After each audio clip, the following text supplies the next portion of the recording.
ছোট তো মুখটা ঢেকে দিও না। ঠিক আছে। তো হ্যালো নিউজটান বাংলার দর্শক, একবারে ভিডিও শুরুতেই যে বড় খবরের দিকে নজর রাখতেই হচ্ছে। লোকসভা ভোটের আগে ব্যারাকপুরে বিজেপিতে আবার বড় যোগদান। হ্যাঁ দর্শক, আপনারা ঠিকই শুনেছেন, বিজেপি নেতা শ্রমিক ভট্টাচার্যের হাত ধরে আরও একজন দাপুটে শিক্ষিকা মহিলা নেত্রী পদ্ম শিবিরে যোগদান করলেন।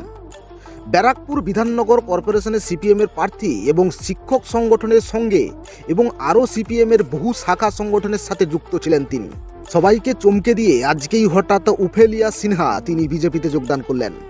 দেখে নেব দর্শক সেই ছোট্ট ভিডিও ক্লিপ। তার আগে ছোট্ট একটি রিকোয়েস্ট করবো, নিউজ 10 বাংলায় প্রথম হয়ে থাকলে অবশ্যই চ্যানেলটি সাবস্ক্রাইব করবেন এবং পাশে থাকা ঘন্টাটি অন করে দেবেন লেটেস্ট ভিডিও সবার আগে পাওয়ার জন্য। আর অবশ্যই ভিডিওতে একটি লাইক করে দেবেন। দর্শক, আপনাদের আরেকবার জানিয়ে রাখি, ব্যারাকপুরে বিজেপিতে বড় যোগদান, একজন দাপুটে মহিলা নেত্রী বিজেপিতে যোগদান করলেন। দেখুন সেই ভিডিও।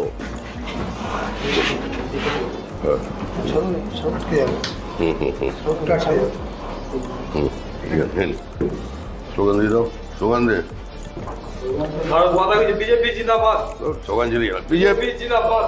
জিন্দাবাদ জিন্দাবাদ। बीजेपी जिंदाबाद। শেষ পর্যন্ত স্লোগান দিয়ে আসে।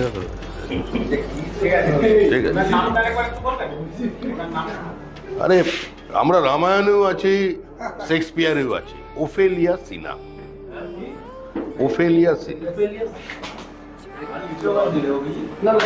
অন্যদিকে আজ পশ্চিমবাংলায় বিজেপির দ্বিতীয় লিস্টের তালিকা ঘোষণা হতে চলেছে বিকেল 3টের সময়। বিজেপির দ্বিতীয় লিস্টের তালিকায় কার কার নাম আসতে চলেছে আপনার কাছে সবার আগে পৌঁছে যাবে আমাদের চ্যানেলের মাধ্যমে।